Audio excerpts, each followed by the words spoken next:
Welcome everybody to this Media Education Summit 2021.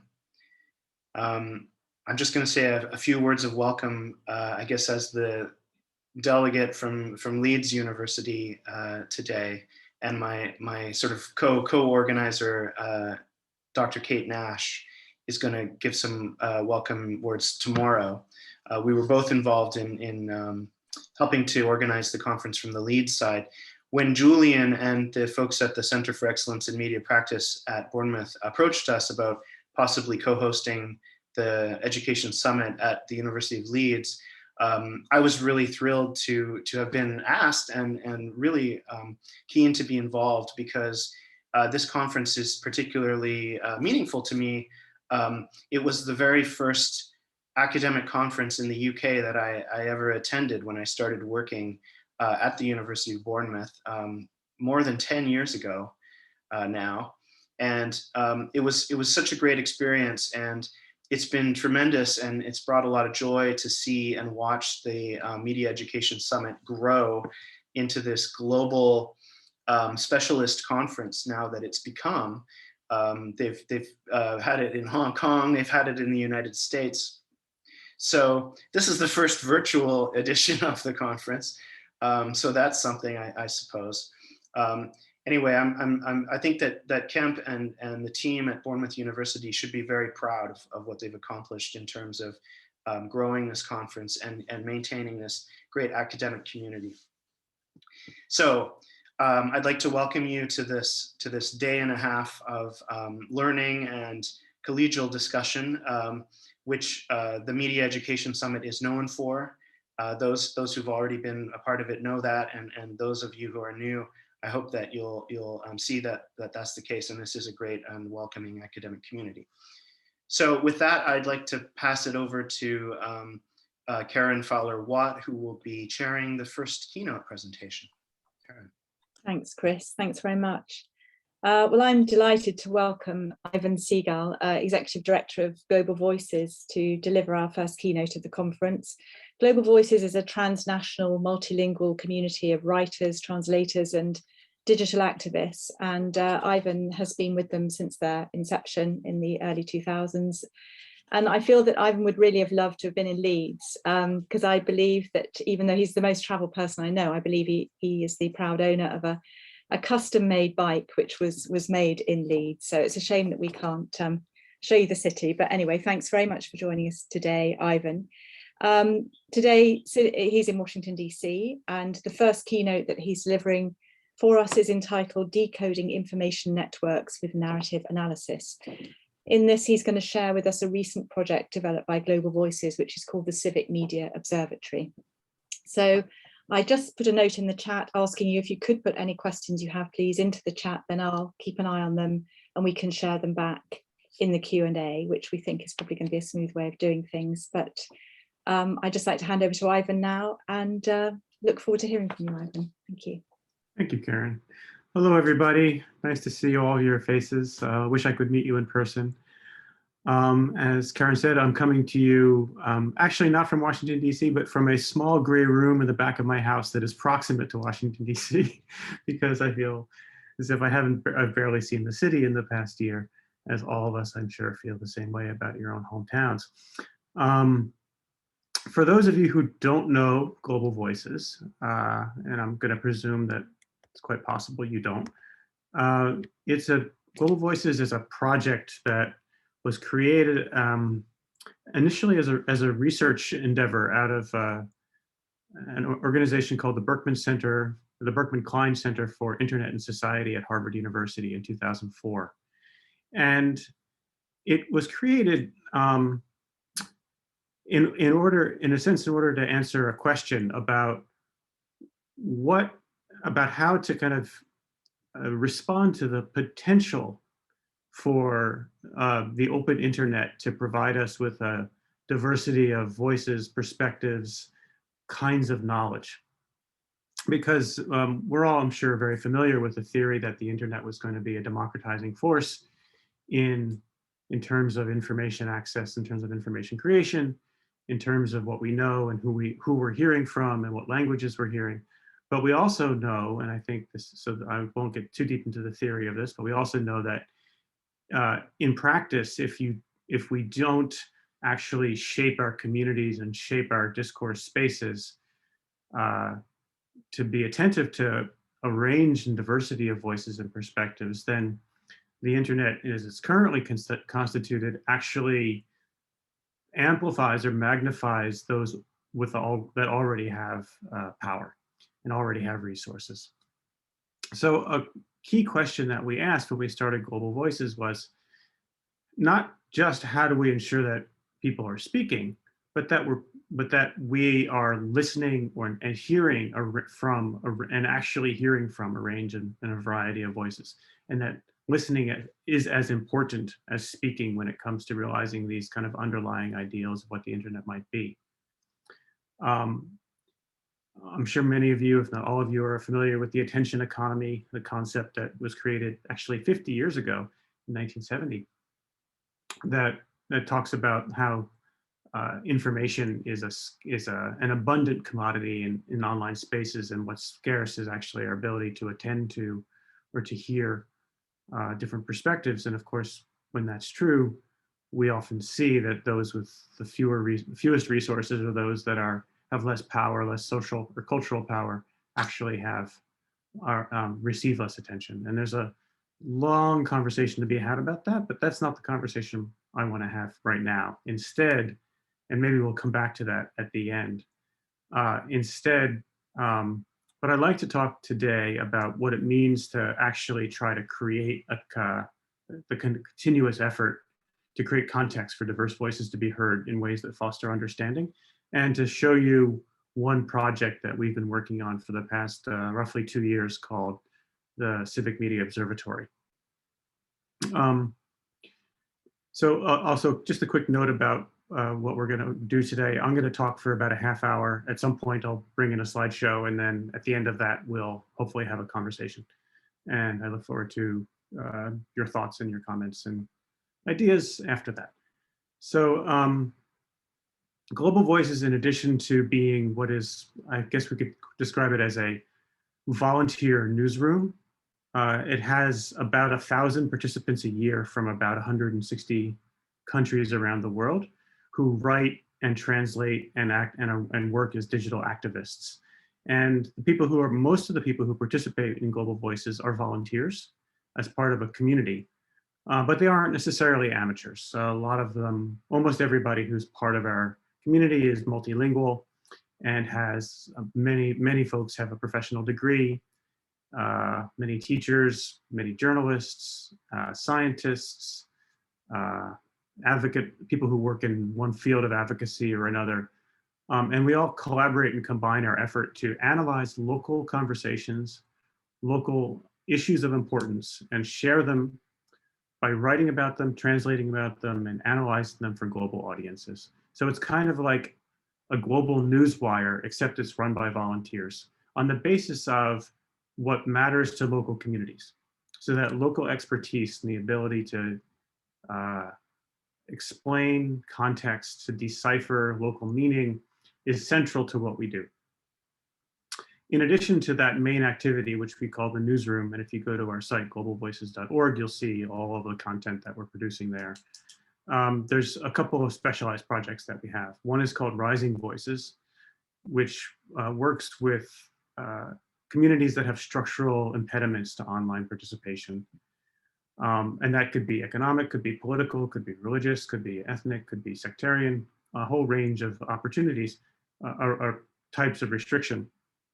I would say that for the past 5 or 6 years, we've really focused on Indigenous and minority language communities. And so we spend a lot of time working with communities that are whose languages don't have a lot of content online, don't have a lot of access to technology platforms or tools that are in their own languages, and working with them to build networks, build policy, advocacy, and a range of other activities in that space. We also have a translation community, which is called Lingua. So group volunteer translators who translate our site into 40 languages, and probably from about 10 different languages that people have the ability to write in. and our editorial team can translate them on into other languages. We also have a project called AdVox, which focuses on online freedom of expression, online human rights, and digital rights. So that's the kind of architecture of Global Voices. So for the past 2 years, we've always run, I should say, a series of research projects that sit aside or adjacent to those main projects, and those research projects mostly fall into the realm of what we call media ecosystem analysis, ways of seeing how media ecosystems are structured, who's speaking, how to understand kind of the larger space of conversation that we're finding information from, and explaining the kind of the power infrastructure underlying it. And this particular project is the latest version of that. One of the reasons we've done this is because we've seen again and again that what we sort of in rough terms call information disorder, which I think is a term that actually needs to be challenged. But for today, I'm just going to leave it out there that the media ecosystem, that is a combination of online spaces, social media platforms, mass media of different forms, is hard to navigate in all sorts of different ways that I'm sure many of you are familiar with. And one of the big challenges that we've seen in this space is that the mode of analysis doesn't pay sufficient attention to the need for contextualization, the need for subtextual analysis, and the need to understand that ideas and ecosystems are constantly linked across different media platforms and are moving through different cultural, linguistic, and social and national spaces. And in order to understand them, it's not necessarily sufficient to just do, say, fact checking, which might tell you about the factuality or truthfulness or accuracy of an individual media item, but isn't necessarily going to be very good at helping to understand the larger context in which it exists. So in order to do that, we focus on narratives. And at this point, I think I'm going to share my screen, and I will show some pictures because why not?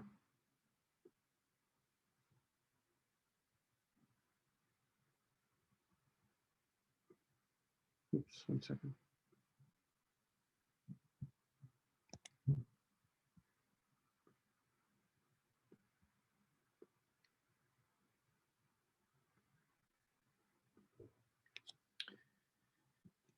Okay, so hopefully you guys are seeing the graphic of an ostrich with its head in the sand. And if you are, then we're on the right slide. Thank you, Karen.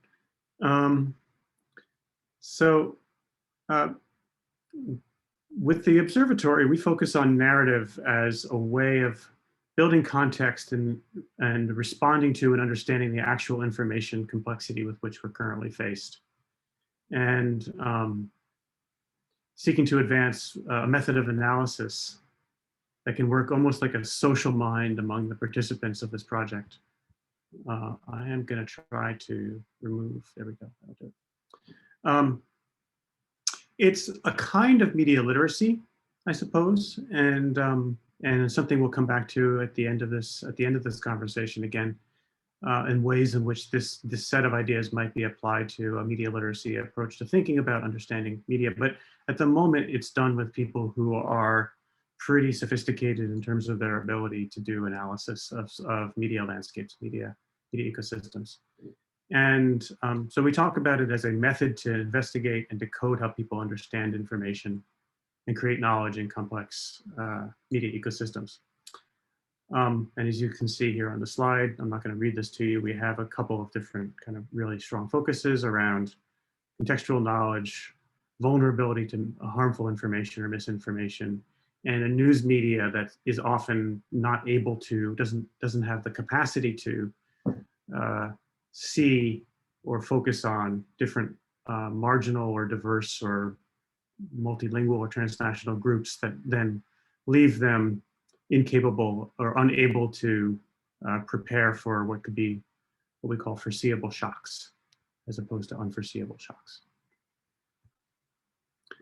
So we focus on, we try to bring with the observatory 4 specific types of kind of benefit, I guess you could say. The first is local knowledge. So the researchers who are working with us on these projects all have strong language skills, local contextual knowledge, and the ability to perform media analysis research on the basis of either as journalists or as academics who are skilled in analyzing content. Second is editorial rigor. So the method that we use for analysis has multiple layers of individuals looking at each item, and we apply an editorial standard to the content, the data set that we're building. The third is when we find information that's positive or negative. By the way, this is not just about finding misinformation, it's also about finding good information that people find valuable. We apply what we call a civic impact score, which is a rough analysis based on the potential benefit or harm to civic discourse in accordance with human rights norms, which basically asks researchers to always say, not just what something is, but to think really hard about whether or not it does have a public good, and then to explain what that public good or public harm might be. We don't want to, we thought about doing this as almost like a numerical kind of analysis, but this is qualitative research. And we found that too precise an analysis here is actually not helpful.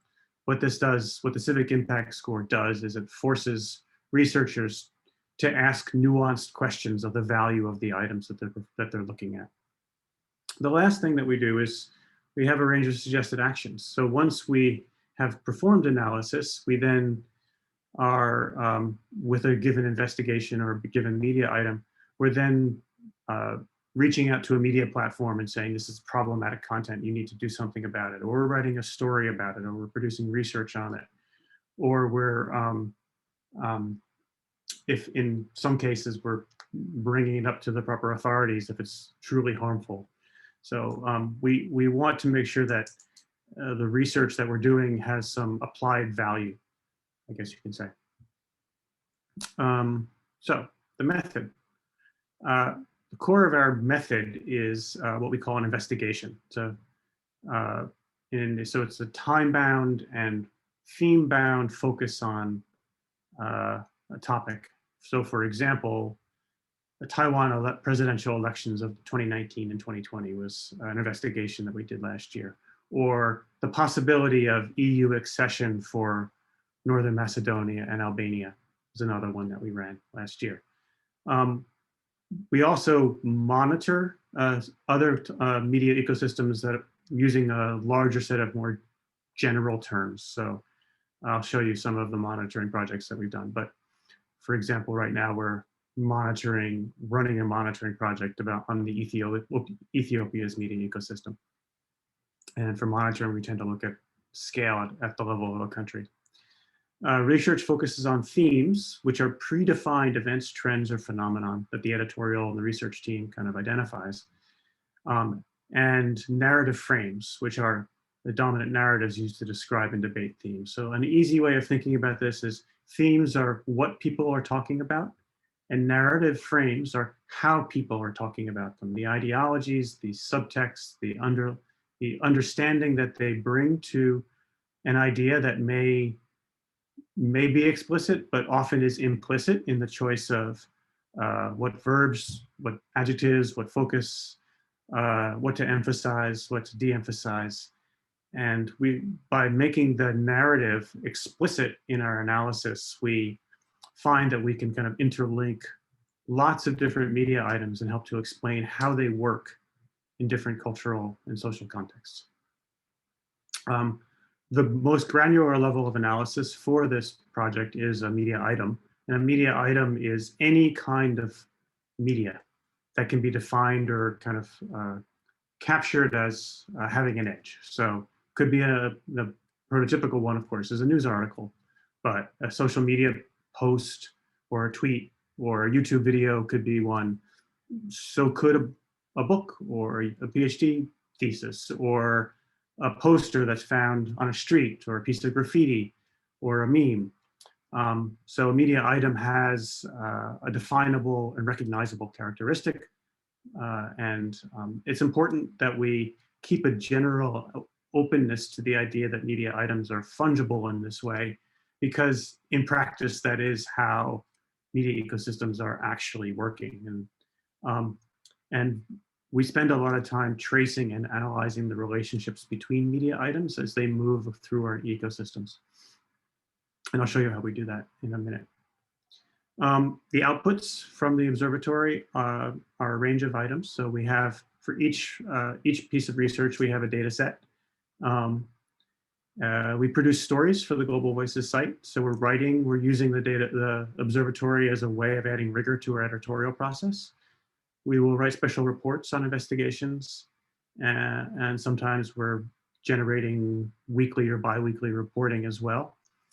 We're often working with partners. So we do the observatory instances for our own newsroom, and then we do them with partners as well. So right now, for example, we're running one with BBC Media Action, which is a media development organization, the media development wing of the BBC.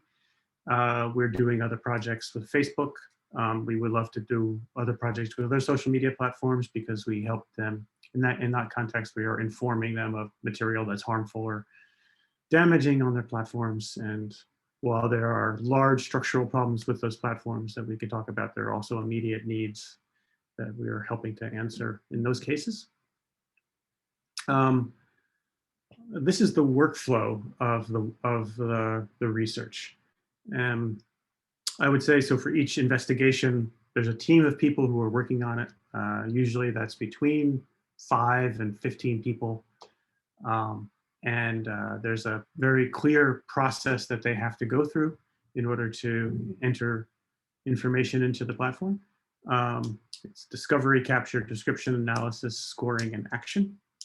And for the purposes of this moment, though, we'll simply say that there's metadata, and then there's analysis and description, and then scoring and an action. So we can break this down further into 3 big chunks. The discovery part of the conversation is the whole big piece on its own, because it relies on a combination of quantitative analysis, big data and research, and the skills of the researchers in their own communities to be able to already know or highlight what's happening in a given place because of what they see in their communities. The data set that we fill out is about 40 different items for each, 40 different fields for each media item, but it can actually go pretty quickly because half of that's metadata. So, and then half of it is analysis and description. So I've just brought 2 slides here today to show you some of the types of questions that the researchers are responding to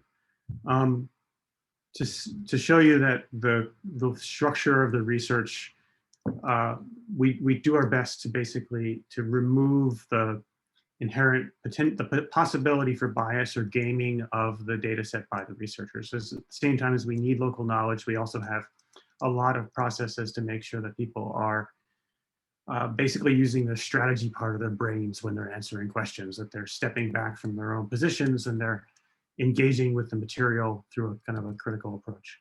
So here are some of the questions we're asking. The narrative frames, the themes are predefined through an editorial process.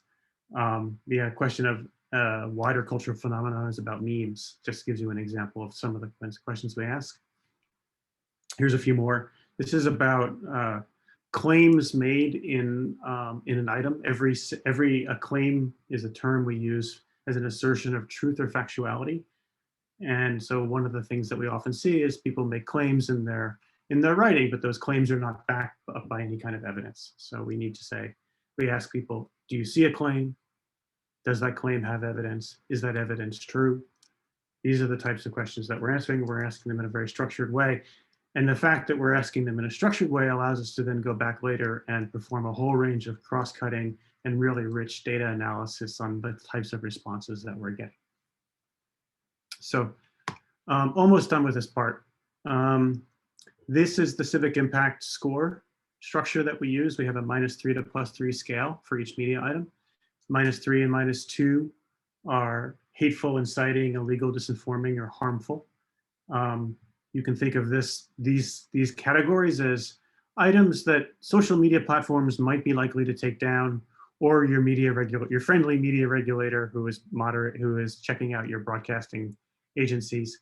The difference between -3 and -2 is basically active, coordinated disinformation with a wide audience is a -3, and misinforming or potentially harmful, but maybe not illegal material would be a -2. On the other end of the scale, we also really want to encourage people to find and share high quality and original material, information that adds to our knowledge. And so that's on a +3 and +2 scale. For research, we generally are really happy when we see a lot of -3s and a lot of +3s. Process to try to get people to work that way. We work in a data field in a data project called Airtable, which is a relational database, which is a wonderful tool if you like playing with data. And it gives you a couple of things. The main thing that the relational database brings us is the ability to link items across different tables. And I'll show you how that works in practice in just a second.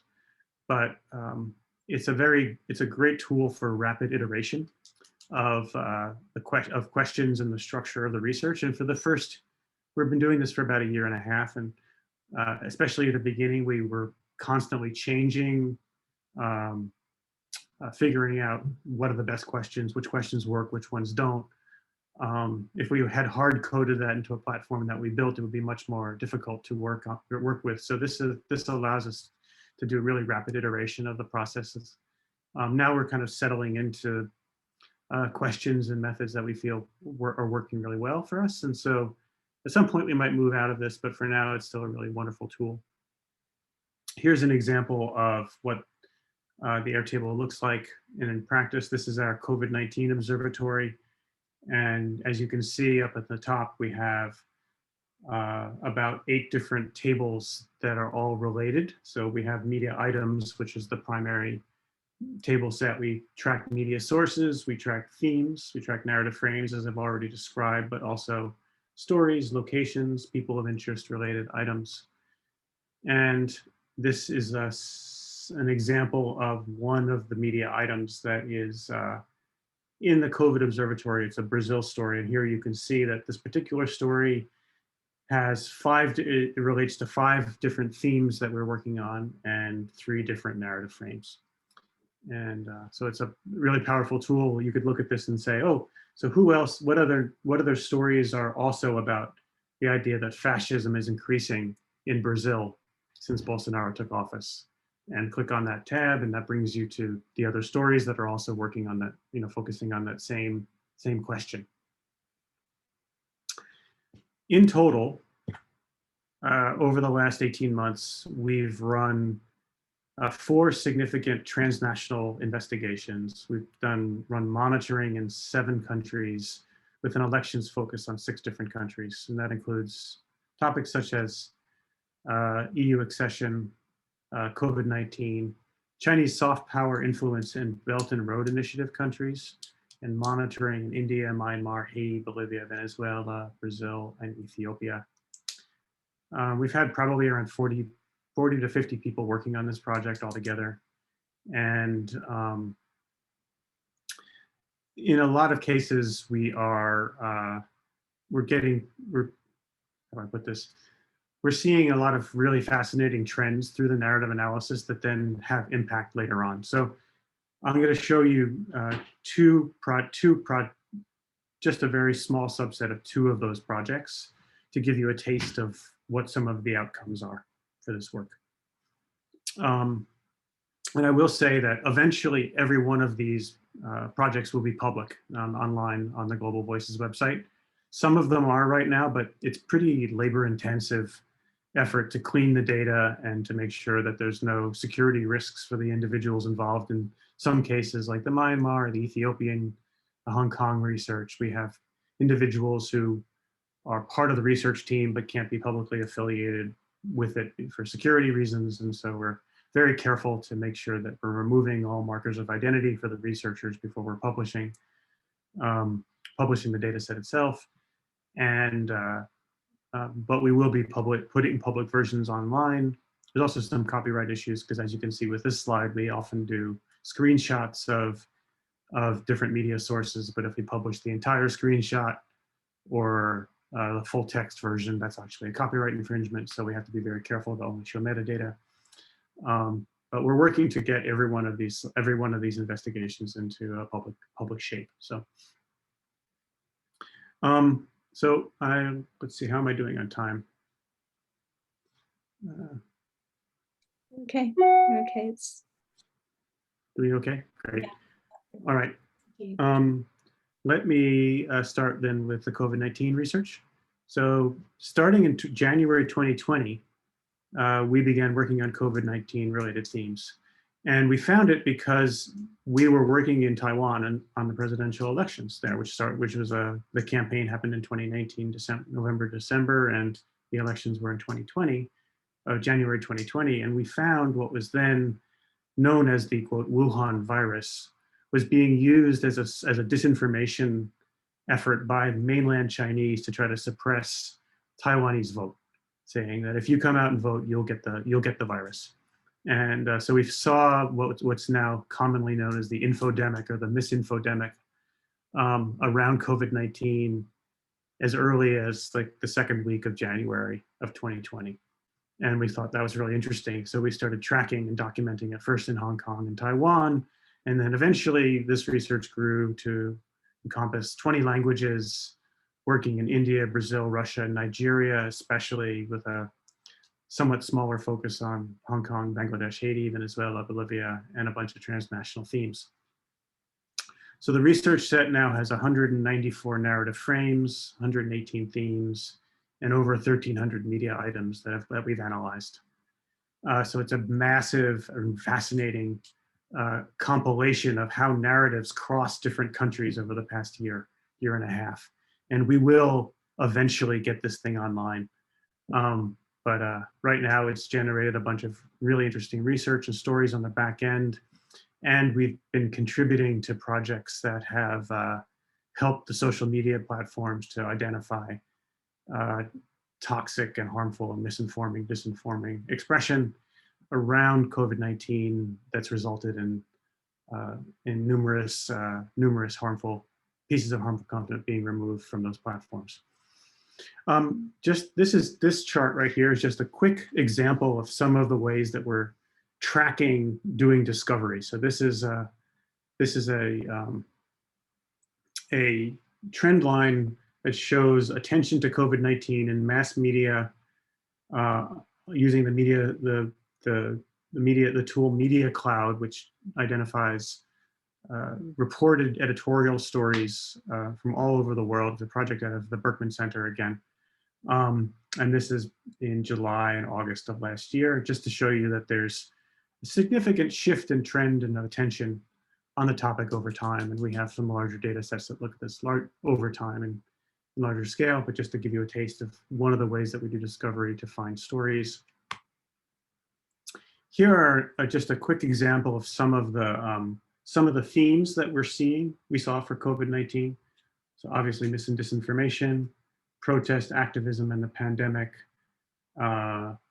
religion and the pandemic, restrictions on movement, stigma against medical staff and survivors, disease-related statistics, and then a subset of some of the narrative frames that we're seeing, such as the WHO is inefficient, compromised, or untrustworthy. A strong state capacity is essential to manage COVID-19 response. Centralized authoritarian governments are better at responding to the pandemic than democracies. And I'm going to give you a couple of examples of the kind of stripped down version of some of those analyses. So this is an example from Russia. The narrative frame here is that religious belief protects us from COVID-19. This is a narrative that we found in every single country we performed analysis on. And it's a fascinating misinformation piece, and it's really complex around freedom because it clashes with different freedoms and makes it especially hard for social media platforms to deal with, because they're on the one hand faced with a freedom of religion kind of argument. On the other hand, the same groups are also actively misinforming people about treatment and cure for COVID. So this is a Telegram channel in Russia, and this is about a group in the North Caucasus claiming that the zikr, which is a widespread devotional dance of Sufi Muslim origin, can kill the coronavirus and presents no threat to its participants. And the argument is that people who perform the zikr, their body temperature rises to 42 degrees Celsius, and that kills coronavirus.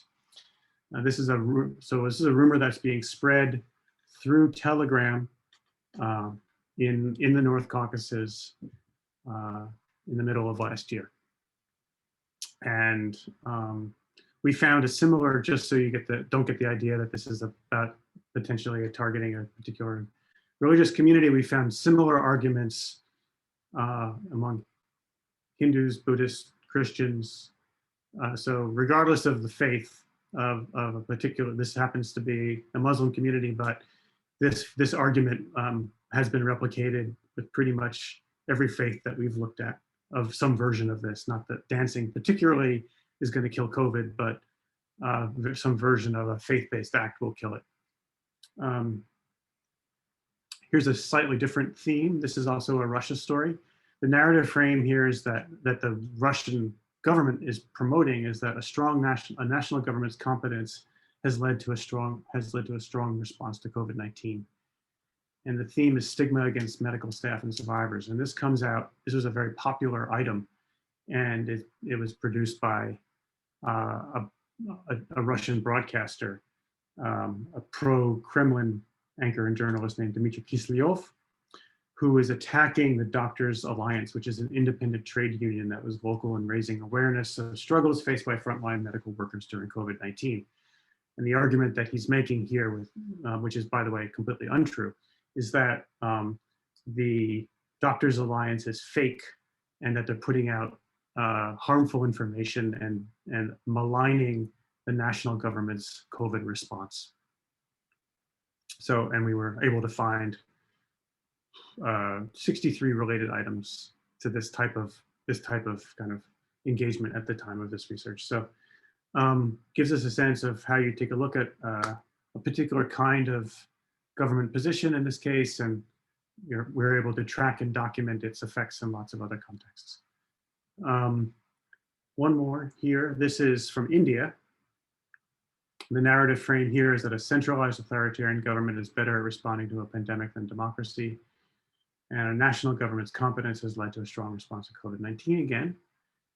And this is a fascinating one for those of you who are interested in arcane forms of misinformation. This is there's a whole universe of kind of quasi-real academic journals out there in the world. And in this case, there's a research paper that was published on one that makes the claim that coronavirus can be killed by sound vibrations, specifically a Thali or Ganti ceremony using a certain kind of steel plate in India. And this was also extremely popular on Facebook. And so what happened in this particular case is we have an untrue academic paper that was used as the basis for an argument put forward by the government to misinform communities about a potential COVID cure. After this came out and news of its falsehood came out, it was eventually retracted by the publisher, and with apologies for the inconvenience caused. So it's a fascinating example of how you see context and how a story can hop from one space to many other different social media platforms and what their effects have. So I could spend a lot of time talking about COVID, but I'm going to jump to one other investigation quickly because this is a little bit more, well, they're all really topical, but Myanmar has been in a lot of our minds lately, and we did a an investigation into the presidential election last year. And we spent, beginning in September 2020, we spent 5 months tracking and documenting the Myanmar media ecosystem, focusing on the elections, military, disinformation, state power, role of religion in political life, and ethnic conflict.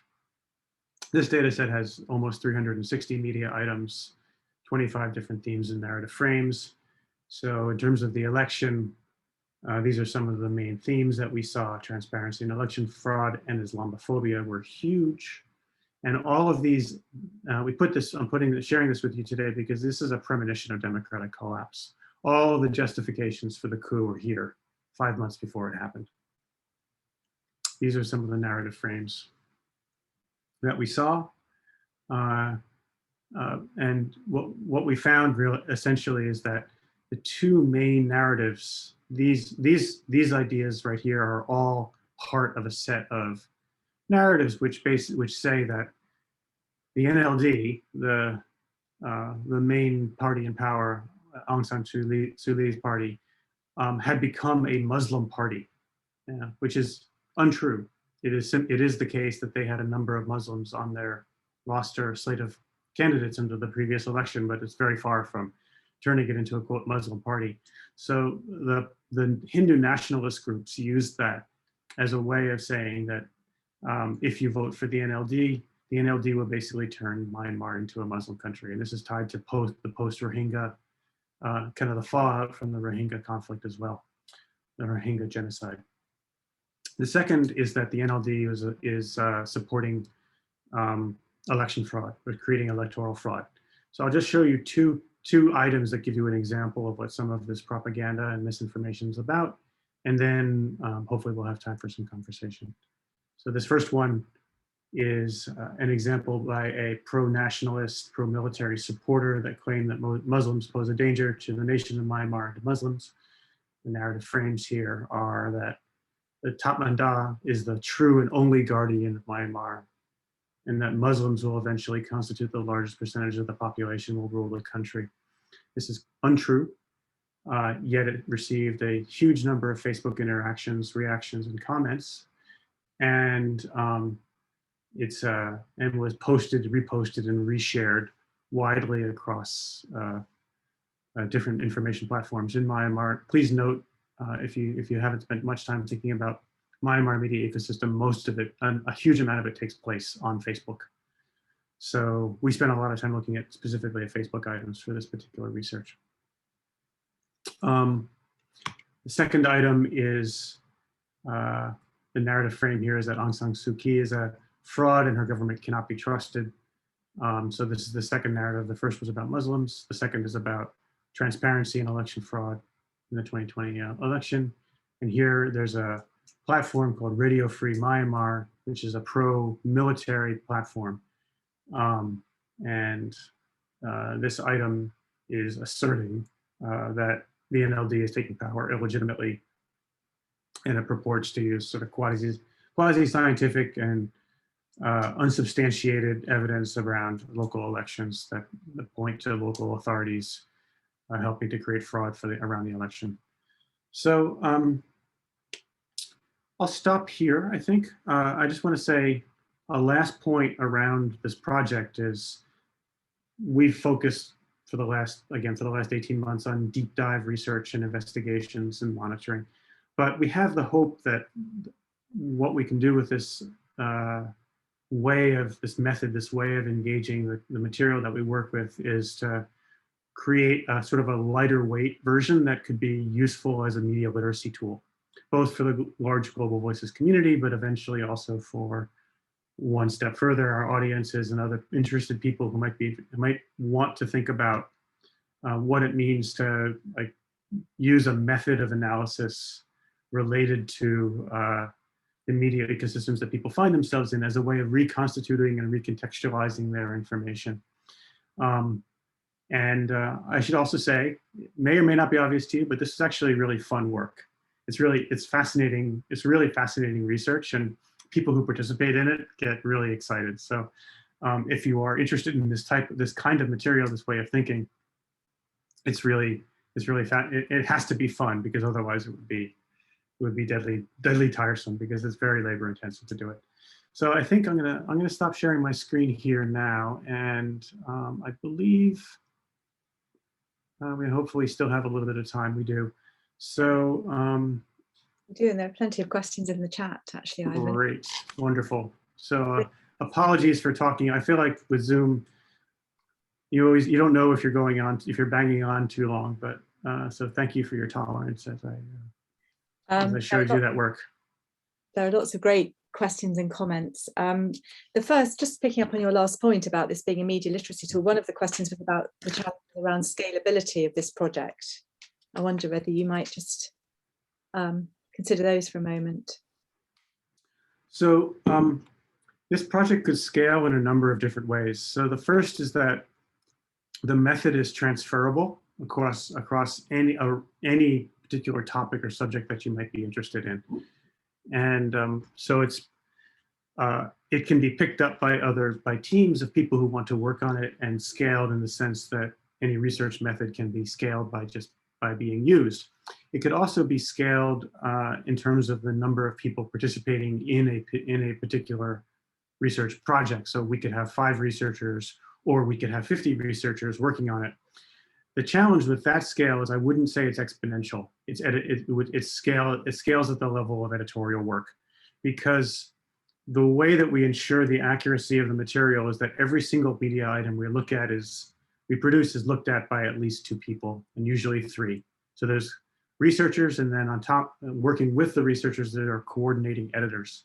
The coordinating editors are reading every item, asking questions, asking comments, saying, is this right? Where did you get this information? Making sure that there's not bias implicit in the work, because obviously, of course, when you work around the world, you've got people who have their own positions. We're not pretending here that our participants, the researchers, are going to be kind of, I hate the word, objective. That's not the way we think the world works. But we do think that we can implement, create a system where people are being transparent about what their analysis is, and then when they're answering very specific questions about the sourcing and the claims and the accuracy, they have to do it in a common way. So this project is scalable at the level of projects, and a certain number of, and it's scalable at the level of the number of researchers, but you can't scale it exponentially in the way that you might do, the way that social media platforms work. It really needs kind of careful attention.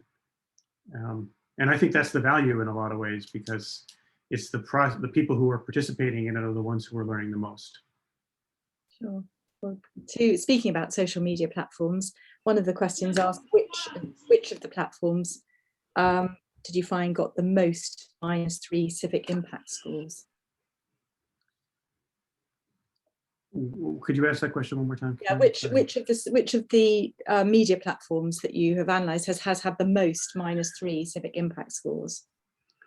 I don't know the answer to that, and in part, I'm not sure that would be a helpful metric, because in different countries around the world, different platforms have dominance. And so in Myanmar, where Facebook is the internet, clearly the answer is Facebook, because Facebook is the platform that everybody uses. That's the denominator, right? But unless we knew what the denominator was, that information wouldn't actually be helpful.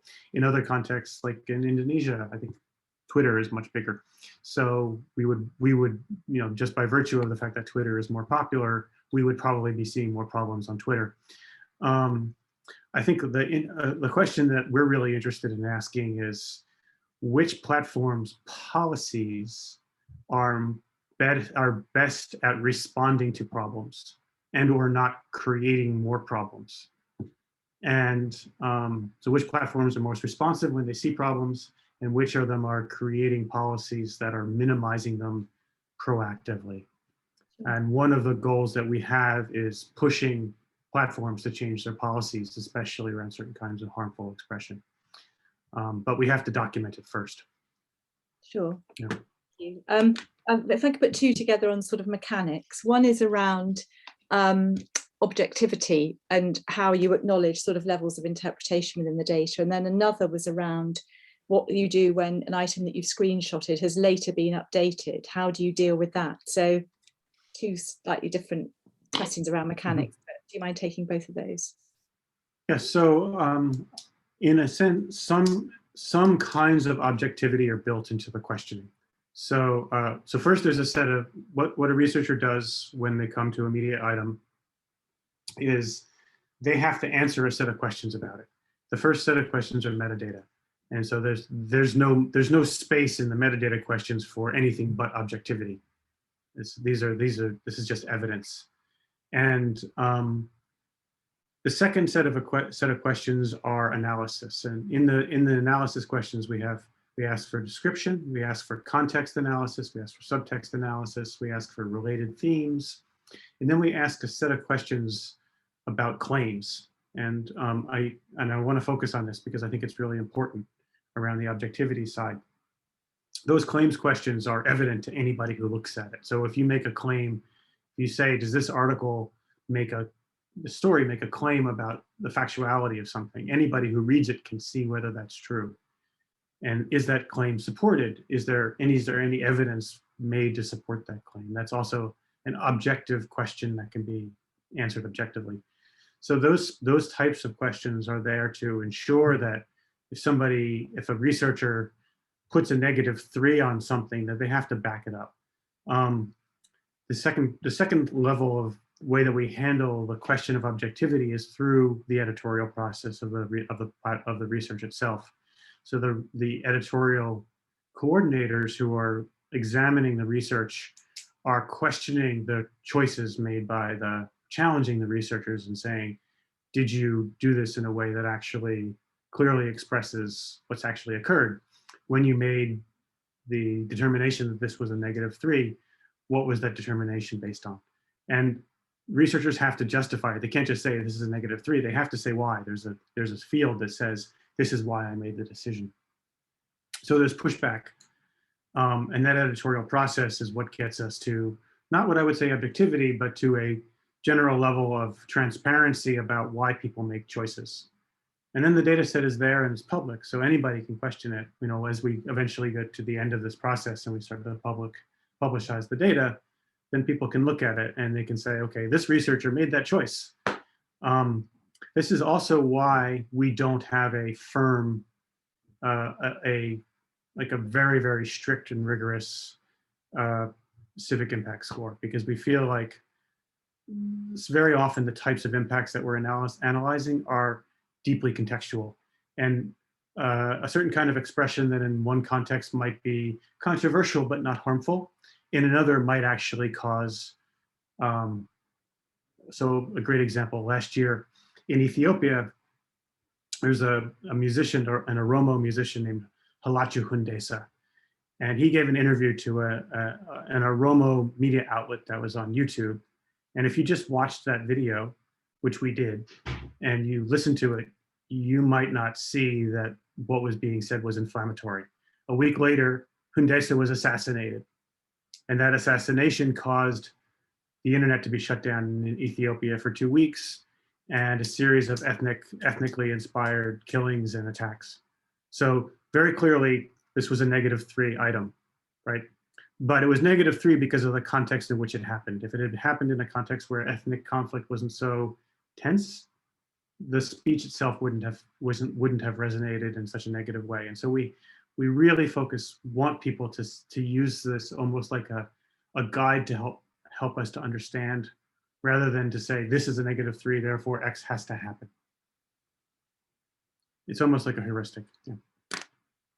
There's one perhaps final question, if you can. It might be one that's difficult to answer fairly briefly, but a question from somebody who says they're often the only person in the mosque wearing a mask because a preacher has spread misinformation about COVID as a hoax. I'm wondering what your sense of the role of religion within the increase of information is, I guess an assessment based on your work within the observatory. So I will say that this is a very hard one, because religion. But I can it you was. know, anytime it is basically impossible to make a general statement about religion.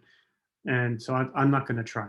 I will say that we did see in every religion we looked at many different narratives that purported religious justification for why, for the treatment of COVID. But we also saw many examples of religious figures supporting the proper care and attitude, what a scientific attitude towards COVID. So I think it's really challenging, especially in a qualitative project like this, to try to make any kind of large quantitative or kind of broad generalized statement around a particular group or set of behaviors. It's very important that when you think about this type of research, that is really focusing on the granular and helping us to understand the effective narrative, but it isn't necessarily saying with qualitative research that there are going to be quantitative effects. What this research might do is help you to say, this is an area worth studying in the quantitative space. This topic, I see this topic coming up again and again. I see these effects. I see on different social media platforms, large audiences that are reacting in certain ways, or huge number of comments that are in support of or against a certain idea. And now I'm going to apply a different method, quantitative method, to see what the actual scope and scale of that kind of expression might be, and then maybe make a set of evaluations around its potential harm or benefit. This is a way of helping us to listen carefully. But we're trying, again, for a qualitative and kind of ethnographically inspired project. I won't call it ethnographic research, but it is inspired by a bunch of ethnographic methods. It's very important not to extrapolate beyond what we are seeing in the data. It's a small data project. It's not a large data project. Thank you so much, Ivan. That was bang on time. You must have a broadcasting background, I think. But the only area I haven't really managed to cover off in the questions were a couple around global voices and the business model and the founding members. I wonder if you may be able to drop a link into the chat for people who are interested to explore more about global voices and Absolutely. Let me drop in this is the Civic Media Observatory that would be really landing helpful. page, which is not yet linked, but it will be linked to the homepage soon. So this is still kind of in the works, but hopefully in another 2 weeks or so, we'll actually have enough there. That is the homepage, and then the different projects that I discussed Thank you. include. And there have been loads of comments. Everyone, thank you so much for sharing such interesting and important research. And we're really grateful to you for giving us the time today and for putting so much thought into it. It's a really, really important project. And thank you. I'm going to clap because I've got my mic off, but hopefully everyone else will use the reactions bar or unmute, and we'll give you a big round of applause. Thank you very much, Ivan. Thank you, guys. I'm sorry. I wish we could have all met in person. So nice to meet you here, and thank you for your time. Pint sometime soon, and you will see Leeds, so you can see the home of your bike, we hope. Yep. Thanks very much. Yep. Thank you. Okay, so my understanding of the program now is that we have a 5-minute comfort break, and then we will resume with the next keynote presentation by Esther Hargitai in a few minutes. So I will welcome you to stay in the meeting, but close your screens and see you back here in, let's see, 8 minutes. Yeah, do stay in the meeting, otherwise we'll have to admit you all back from the waiting room a second time. Stay in. See you in 5. Thanks, Chris.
Okay, everybody, welcome back.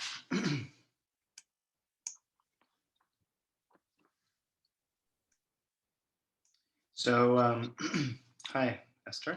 So it's my great honor to welcome our second keynote speaker, Professor Esther Hargitai is at the Institute of Communication and Media Research at the University of Zurich. And she's also a fellow of the Institute for Policy Research at Northwestern University. In this short introduction, it's really hard to express how impactful Professor Hargitai's research on digital inequality has been globally in this field of internet studies. I use this research in my teaching at Leeds, and it always generates lively discussion with students around questions about digital inequality. So it's had a big impact on me and my research, not only in the classroom, but also I think as a sort of absolute best practice guide in terms of carrying out social science research on internet topics. So I'm really excited to welcome Professor Hargittai, and I turn things over to her now. Thank you so much for that very, very kind introduction. Thank you for the invitation. I was very much looking forward to visiting Leeds. It won't happen this time, but I hope we can make it work for another occasion. So I'm going to start sharing my screen.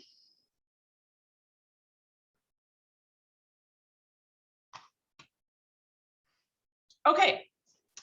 So today I am going to talk about inequalities in social media engagement, and we'll focus partly specifically on COVID. Obviously, a year ago, that would not have been my topic, but I thought I would keep the talk fresh with some current data. I want to applaud the organizers on putting this keynote with the other one. I think they complement each other really well, as hopefully you'll see as I talk about my research. And actually, some of it I could probably do in less detail than I'd planned, thanks to some of what's already been discussed. Throughout my slides, there's some QR codes where you can access information, additional information. So I will start by giving a more general background on digital inequality research and the importance of skills and what I mean by internet skills and what this literature means by internet skills. Then I'll talk about our COVID study and the book I'm working on from that. And then I'll focus in empirically, especially on social media engagement, as I mentioned, partly more generally social media use differences, and then specifically how people have been engaging in COVID, and especially during the first months of lockdown.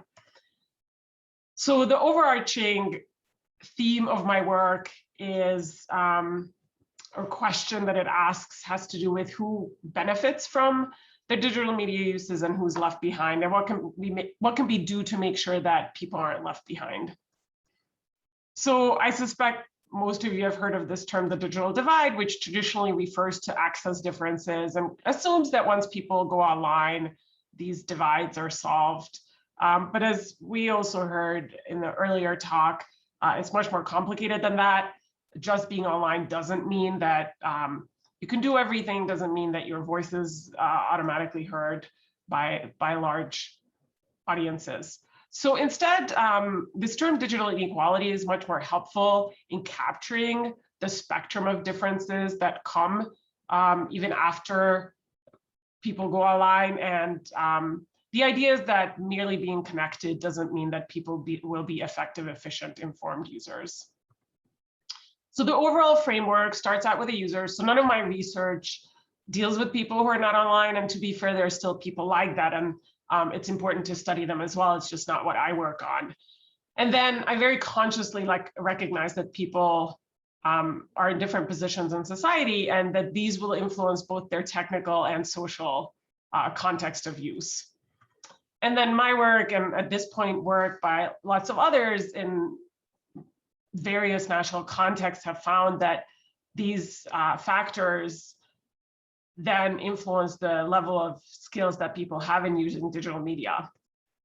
And then all these factors also influence what people do online, both in terms of more information seeking types of behaviors and also in terms of participatory engagement.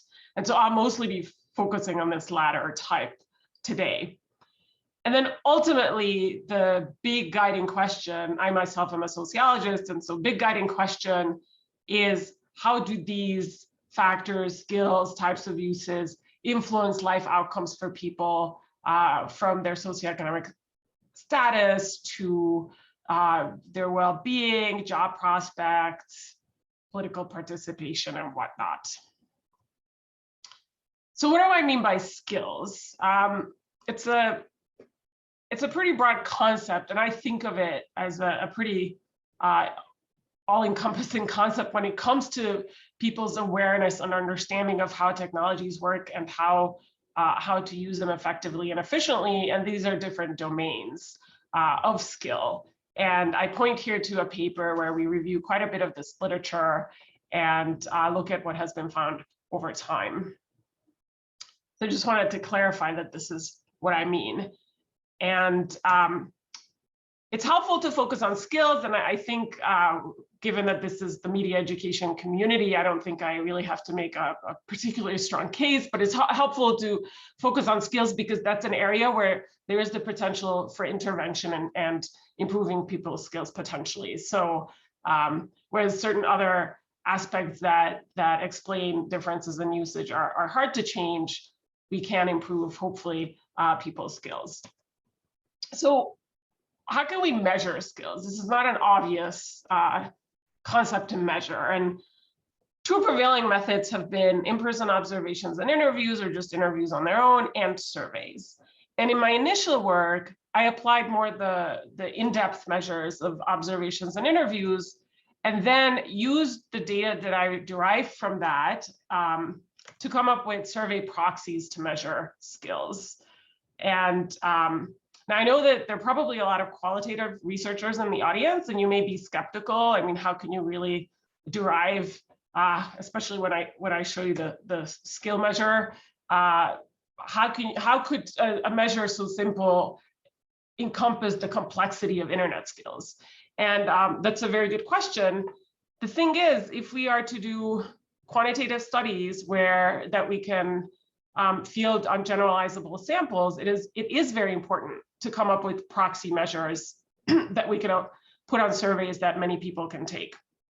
So these are always imperfect proxies, but this one in particular comes very close to capturing internet skills and has been very useful over the years. And anyone who's interested in digging deep into this, I have 3 separate articles that talk about just this measure.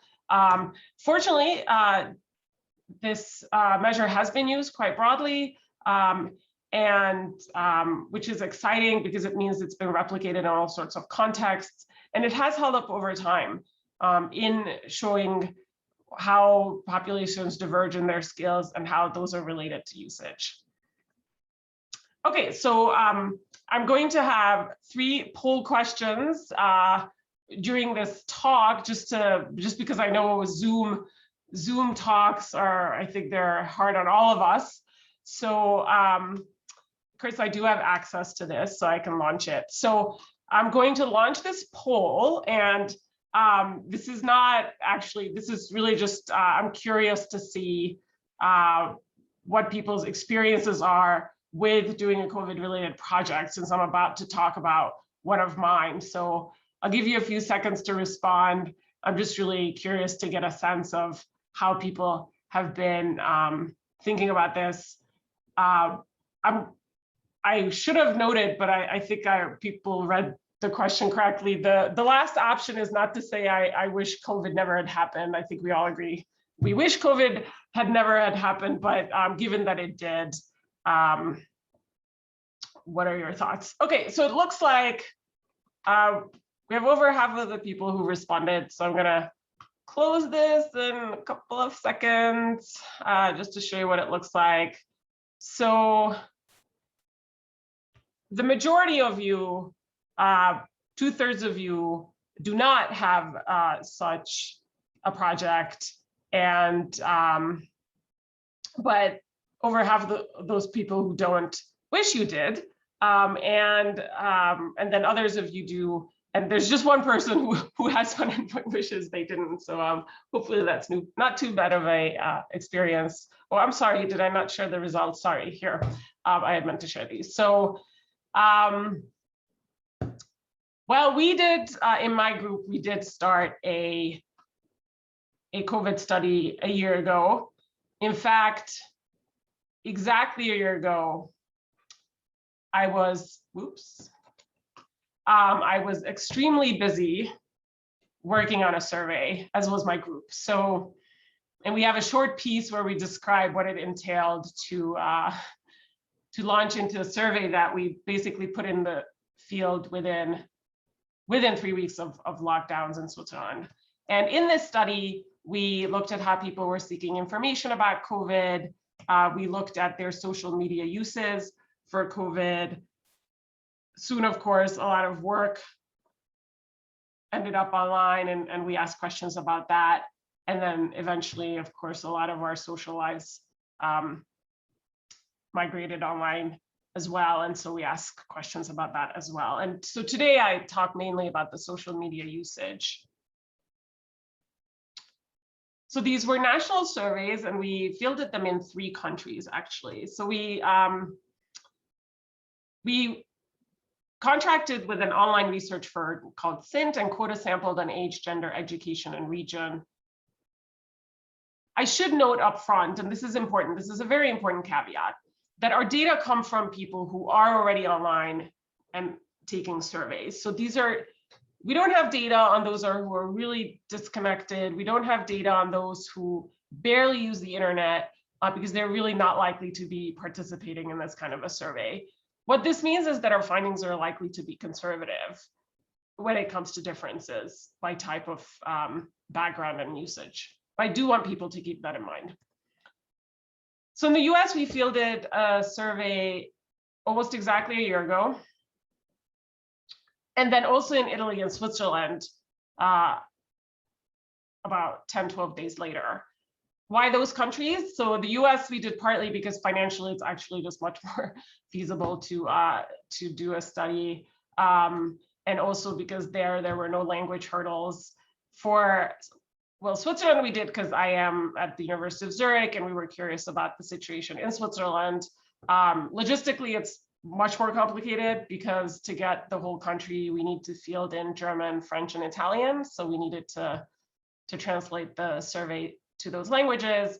And then we also fielded it in Italy for a couple of reasons. You might recall Italy was really the first place outside of Asia where the virus took off. Then Italy went into very serious lockdown. Switzerland borders Italy, cases started to creep into Switzerland. Swiss government did not react the same way, waited a while to close the borders, and then it didn't have the same seriousness in lockdowns. So those are interesting comparative cases. I'll note with the language issue, and I mean, actually, I'll note with the whole project, the uniqueness of doing a study when the whole world is undergoing such changes is that you're really dependent on whatever you can pull off, right? So it's not like, oh, let's outsource the translation. Everybody in the world was undergoing this really difficult situation. So a lot of support sources that one might rely on otherwise were not available. So I learned that I was still able to stay up and work until 4 a.m. Who knew? So not that it's something I want to replicate. So these are the data we collected. We then had so many questions that we went in the field again in the US a month later. Today, I'll be talking about the initial April data collection. So here's just some sample descriptives. I'll be using the blue color for the US, green for Italy, and red for Switzerland, kind of based on their flags. I've actually never tried to present data this way for multiple countries, quantitative data. So we'll see how it works out. You can let me know after. It's a lot though, so hopefully you're still able to digest it. The point here mainly is that it's a diverse sample in all of the in all three countries. Now, for those of you who are really into the geeky aspect of survey research, I did apply weights. So even though I mentioned that we quota sampled on age, education, and region, sorry, on age, gender, and region in Switzerland and Italy, and also on education in the US, I still applied weights because the quotas were just univariate quotas. So this way we make sure that each cell has the right proportion of respondents. So you can see the weights here. Okay, so let's talk about digital context and how that varies. So this is one of those more basic markers of digital inequality. And the idea here is that autonomy of use is important, and autonomy can be operationalized. And autonomy means freedom to use the technology when and where one wants, and can be operationalized as having more access points for using the internet. Now, usually this is done by comparing home versus work versus library. Now, obviously in this situation, home was the only location of access for most. So then we're interested in, well, what kind of device access point, how many access points did a person have? The idea being that if one breaks down or if you have to share, are you still able to use the technology? And so what we find is, again, it's US, Italy, Switzerland figures, so that a small number in this sample, but still some, only have one home internet access point. So that could be only on a mobile, it could be only on a tablet, but no other option. The other end of the spectrum are people who have mobile, tablet, and computer internet access on all three, which is helpful in terms of being able to be online all the time. We also have a measure for using the internet only once a day or even less, which is interestingly quite different across the three countries. And then we also, this is not a common question on surveys, but in this special circumstance, thought we would ask whether people were worried about their internet access more than usual. And some people were in all countries, although not a huge number. So for the first three, what I can say is consistent across all three countries is that older adults had less autonomy and were less frequent users, whereas income and education were positively correlated with more autonomy and more frequent use. So these are, again, pretty basic markers of digital inequality. And as you'll see, I'll be using these little icons for different variables, because again, I'm trying to squeeze a lot of information into the slides. Probably not ideal that I'm again using green and red. Here it has nothing to do with the countries. Red is a negative relationship and green is a positive relationship. So I still need to work on this. So the candle is age, the dollar sign is income, and the graduation cap is education. Okay, so now I have the next poll question, which is,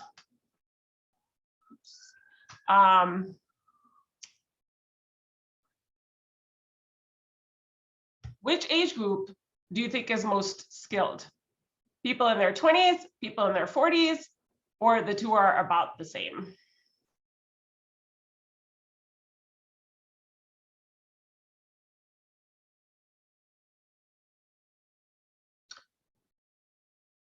The reason I'm asking this question and looking at age in particular is that so much conversation about internet use and skills in particular are focused on age. And so I usually take a few minutes to discuss the relationship of age and skills. So it looks like people who are going to participate have participated. So I am going to close the poll now. Okay, and I will share the results. So we have quite divergent responses here. About half of you think that the two are about the same. A third of you think that people in their 40s actually have better internet skills, and then 50 of you think that it's the younger people who have higher skills. Well, let's take a look at the data.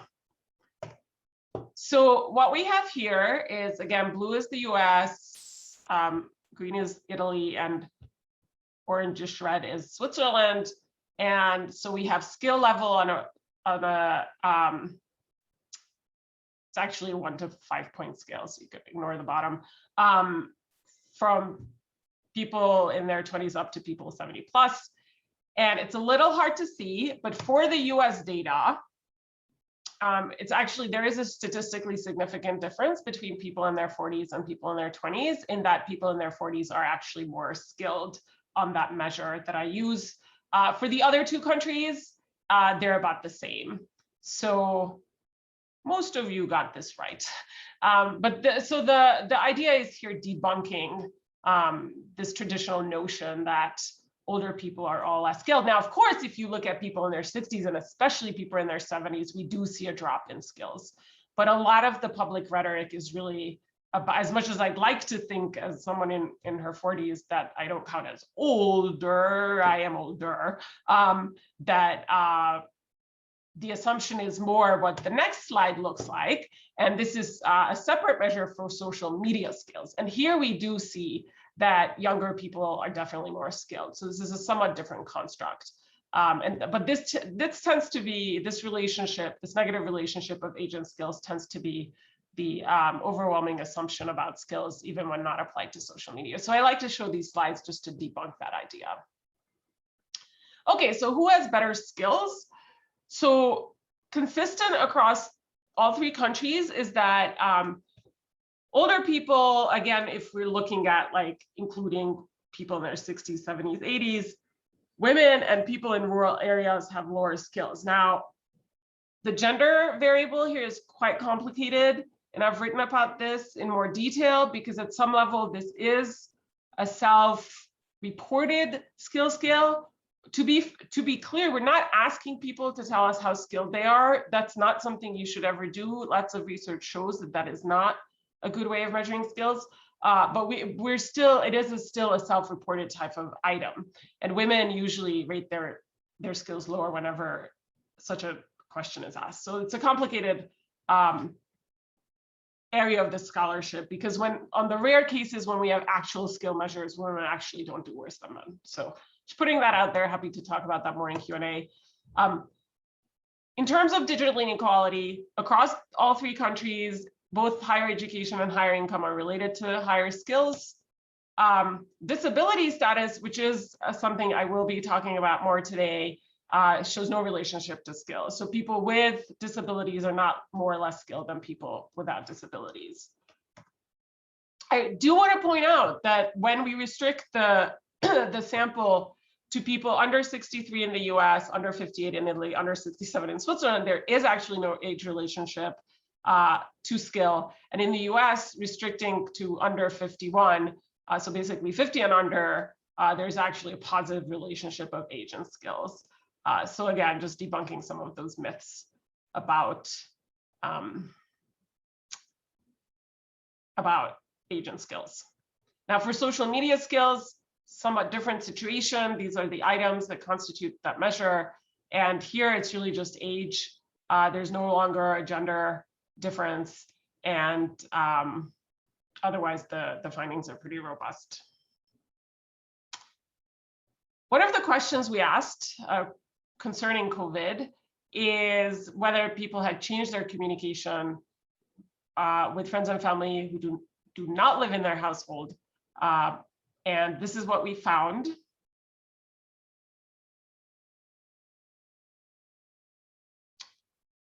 This is just to show that, sorry, this is actually specifically on social media. That's not on the slide, but just to clarify, this concerns social media, through social media. So we asked this question about different types of communication, phone, text, but here I'm specifically referring to the social media data. So clearly a lot of people had increased, many had increased their social media use. Very few had decreased it. So there is value in looking at what people are doing on social media in this time. I created this slide completely new and I'm not sure it works, but I worked so hard on it that I decided to include it. I might abandon it after this talk though, we'll see. Hopefully it's not too confusing, although I'm not sure. So what I'm trying to do here is show you just the prevalence of whether people use these different platforms across the 3 countries, partly to show you how common these platforms are in these countries. And one interesting observation is that WhatsApp is very popular both in Italy and Switzerland, but is used by less than 1/4 of the population in the US. So that's an important observation of differences. Another one is that Twitter, which is the lighter blue, sort of middle blue color, is used by less than half the population. It's still a lot of people, but I like to take a moment to point this out because so much research is about Twitter. And so it's very important to recognize that all that research about Twitter is not about the whole population of internet users. And in the next slide, I'll show you more on why this matters. I think it's also important to note that Instagram is quite popular. We see less research on that, partly because research on images is presumably harder. But we do need to recognize that it's not always the most popular platforms that are getting all the most research attention, and that's important to keep in mind. And in the next slide, I'll show you why. So this slide is just for the US. I just could not figure out how to do this for 3 countries and still keep it meaningful. But so what I'm going to do in this slide is show you how different types of people select into the use of different social media platforms. So what we find here, the legend is on the left as to what each icon means. What we find here is that older adults are less likely, that's the red candle, to use every one of these platforms. Women are more likely to use Facebook, but less likely to be on Twitter, Reddit, WhatsApp, and TikTok. Education is positively related to use of Instagram, Twitter, Reddit, and WhatsApp. Income to the use of Instagram and Snapchat. There are some differences by race and ethnicity. Again, this is in the US. And we also note that people with disabilities are more likely to be on Twitter, Snapchat, Reddit, and WhatsApp as compared to people without disabilities. So why do we care about this? The reason I share this, and the reason I've done quite a bit of work on this, is that when we do research specifically on one platform, it is important to recognize that the platform represents certain types of people more than others.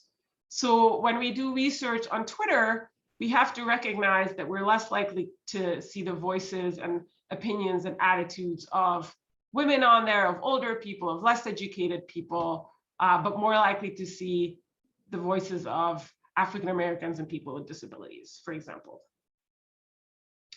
What I also find is that skills are related to using all of these platforms.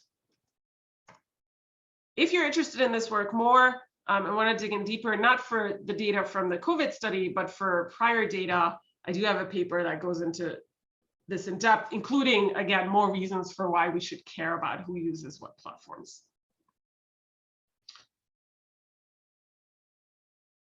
So in terms of the individual platforms in the different countries, this is how popular these 4 are. These are the most popular ones. Overall, 89% of the American respondents use one of these 4 platforms, 94% of Italians, and 98% of the Swiss, which is mostly, as you see, thanks to especially WhatsApp. I mentioned this because the next couple of questions had to do with what people were doing on these platforms with respect to COVID. So here's my last question. So let me launch that poll question. So who was most engaged on social media about COVID? People with disabilities, people without disabilities, or about the same? So please answer the question.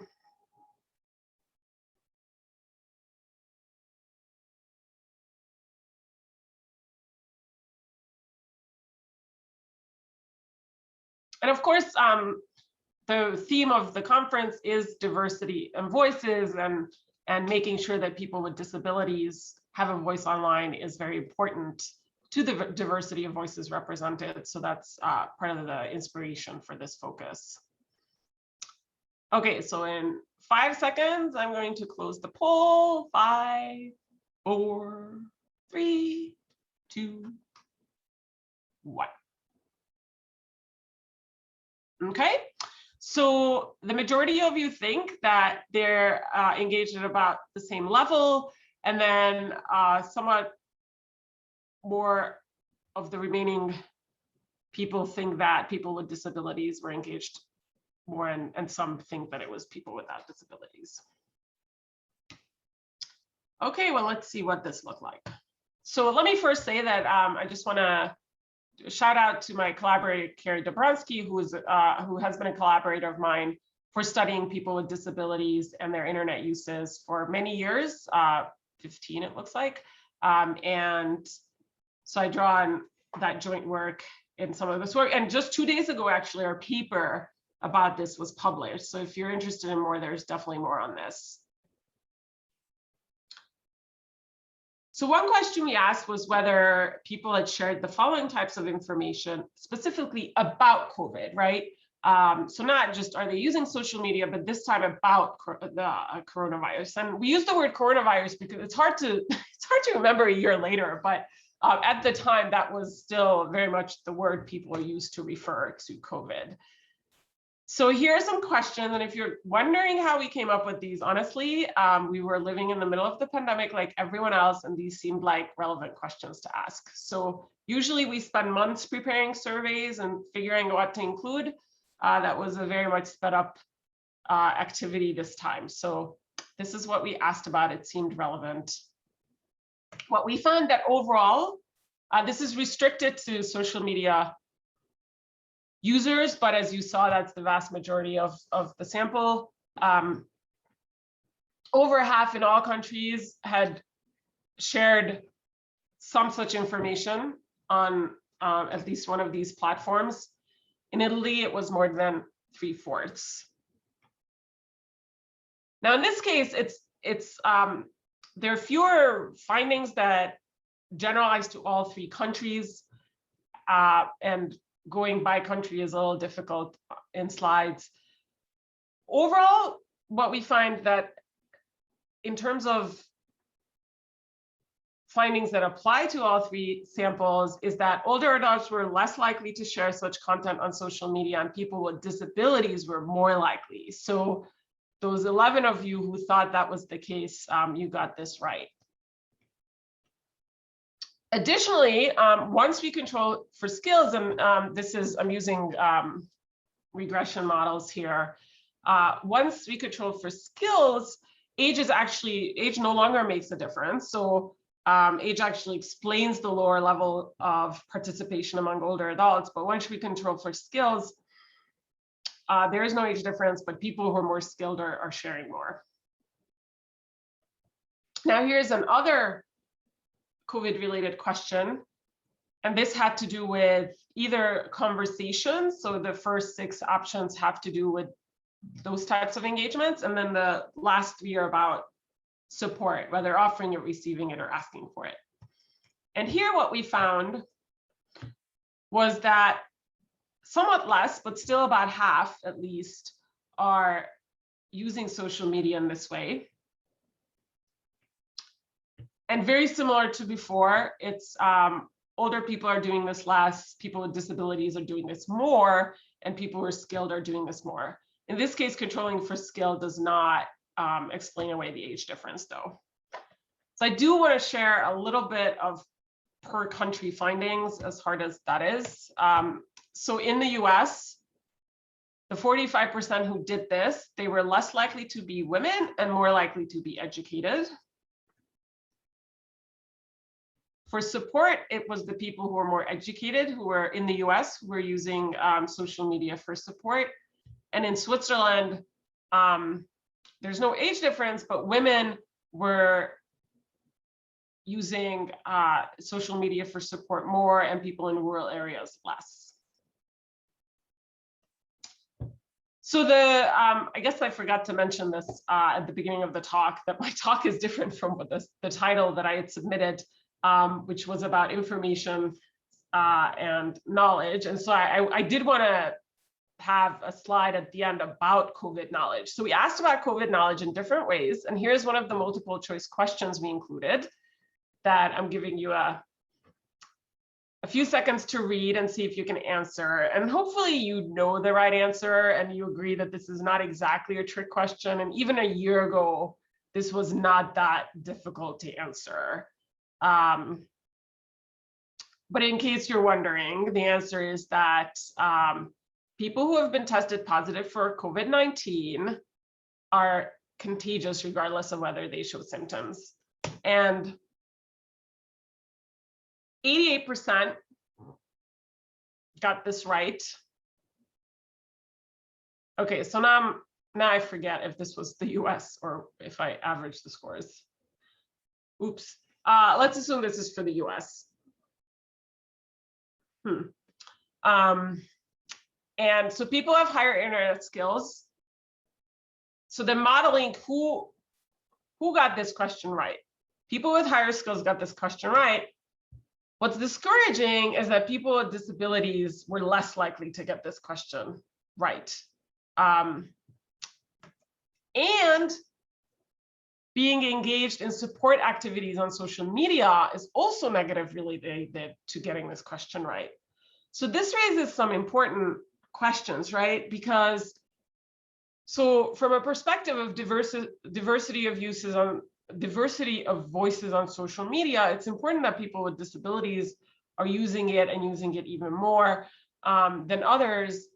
But it looks like that's not translating into important knowledge about COVID. Other factors were not related to knowledge.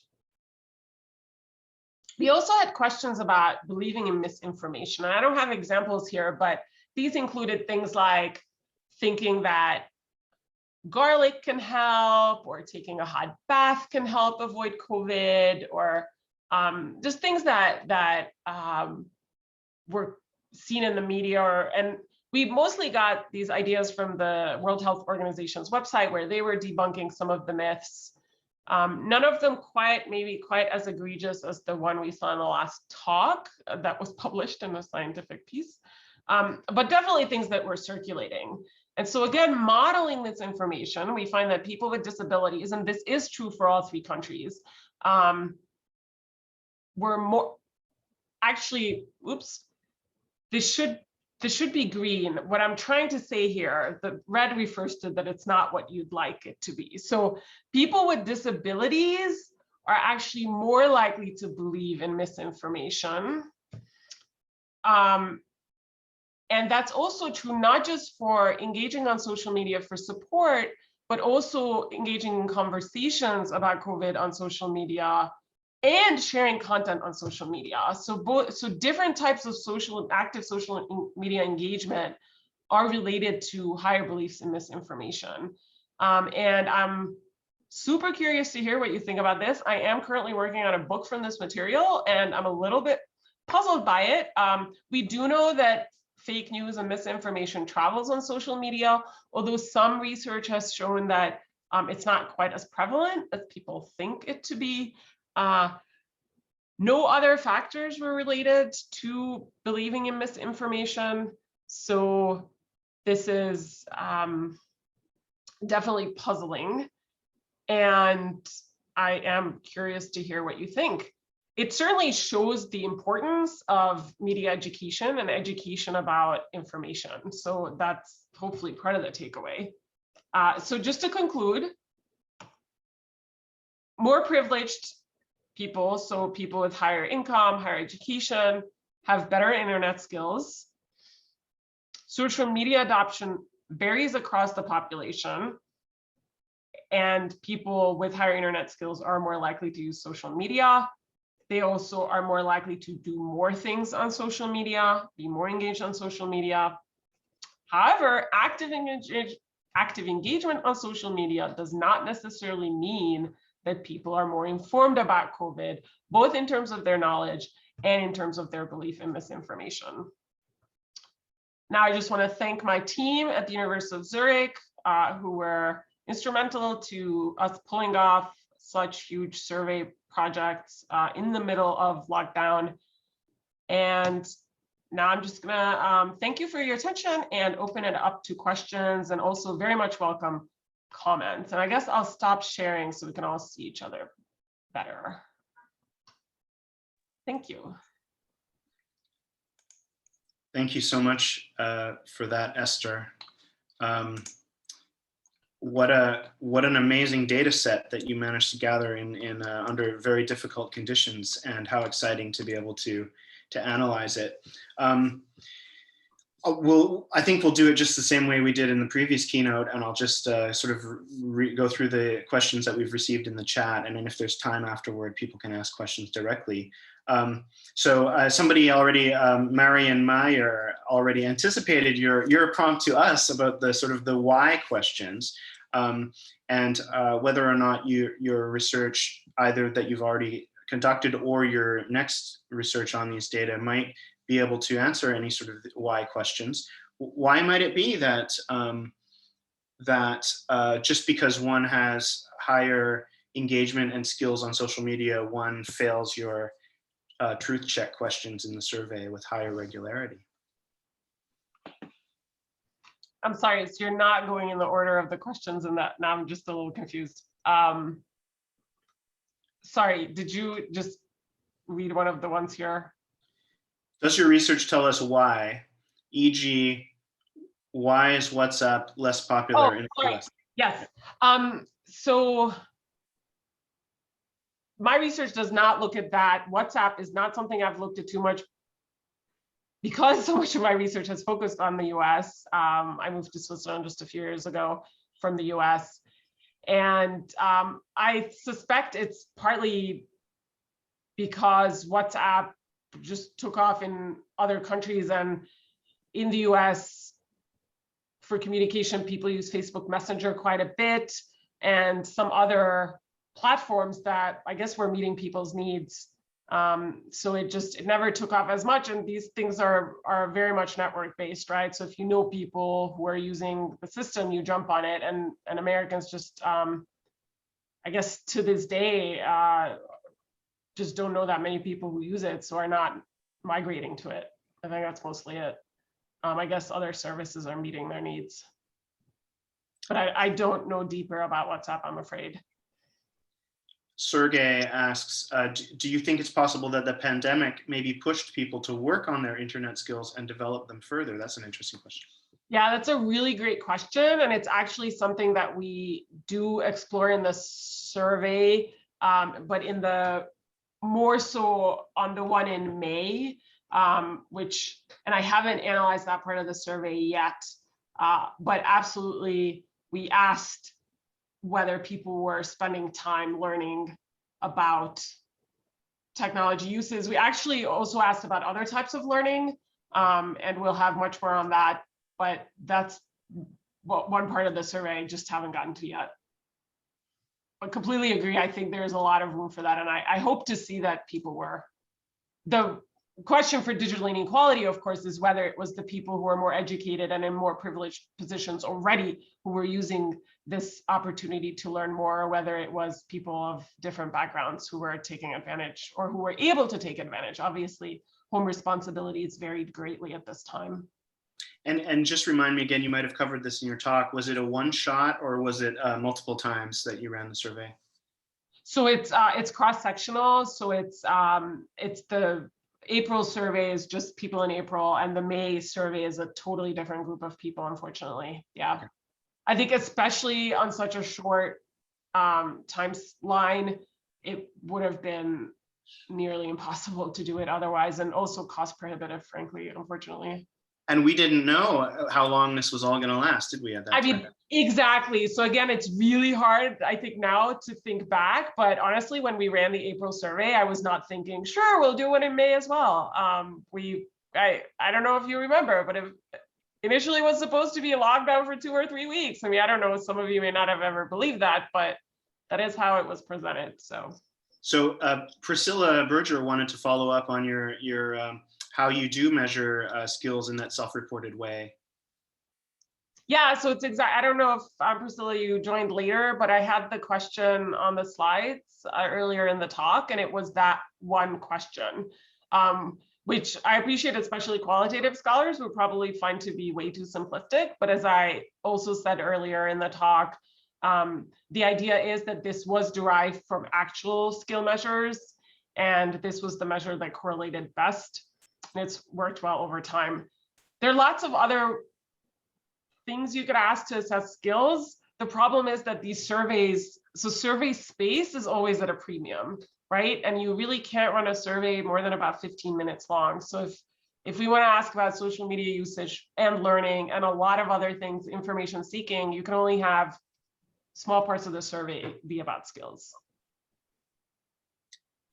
Thomas asks, how about participants' news and media habits outside of social media? Could those maybe explain some of the observed differences? Excellent question. And I do have the answer to this, and it's not an encouraging one. The answer is no. So the only, and we actually do have a paper coming out about this for the US data in the International Journal of Communication with a couple of colleagues in Italy and a colleague in Zurich, where we show that television news, or use of television, we don't specifically say news, use of television as an information source is the only information source that is not negatively correlated with knowledge and actually positively, and not positively correlated with believing in false news. So listening to the radio, reading newspapers, magazines, these all correlate with less knowledge and more belief in misinformation, which again is quite puzzling.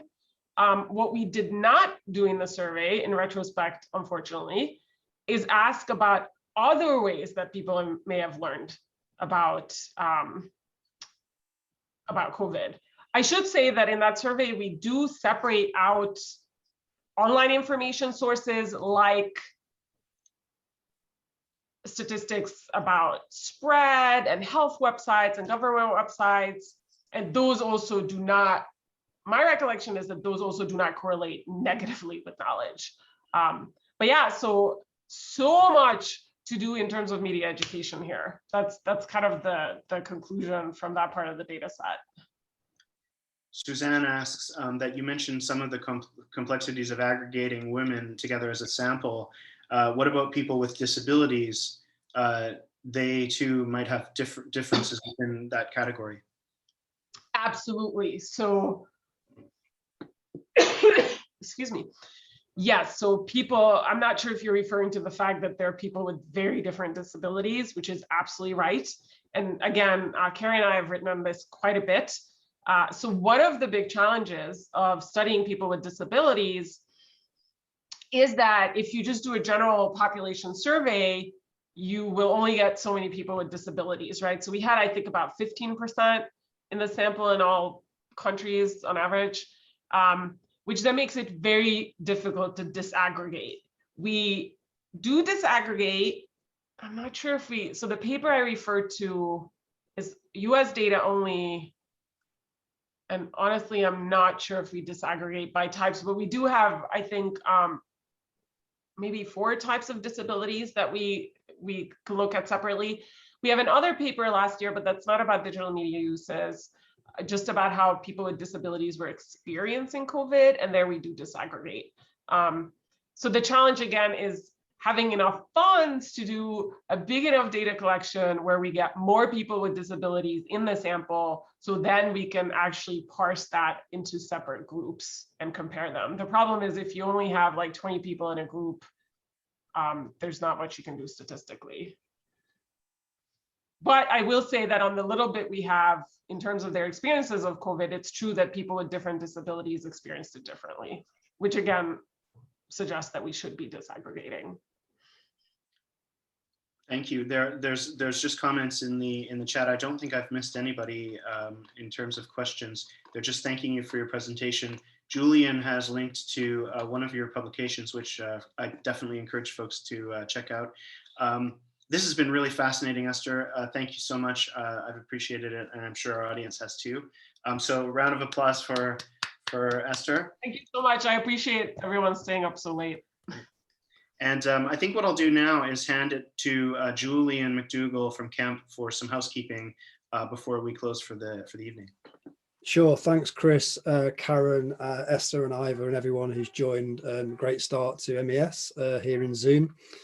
Just to say, if you're joining us tomorrow morning, please try and join us 5 minutes early, because we are using the waiting room because we're full, and we want to make sure that everybody who joins us is registered and nobody who's registered gets locked out.